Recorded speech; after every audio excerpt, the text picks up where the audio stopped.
আপনারা যখন জোয়ান ছিলেন ভাই, এরকম যুবক আপনারা ছিলেন না? তো ঈদ আসলে আপনারা জামা কাপড় কিনছেন না? তো যদি কোনো জামা কাপড় ছিঁড়া দেখছেন, ওই জামা কাপড় টাকা দিয়ে জীবনে কিনছেন? মাগনা দিলেও তুই পরেন নাই। আচ্ছা, এখনকার যুবকেরা কি করে?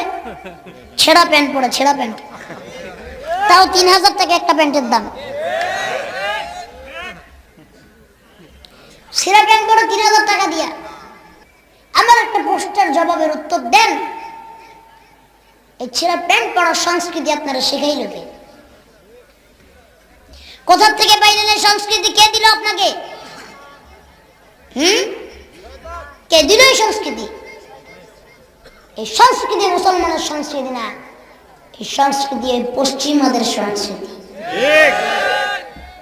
ছেঁড়া প্যান্ট তো পড়ছেই, এই যে চুল আল্লাহ দিছে,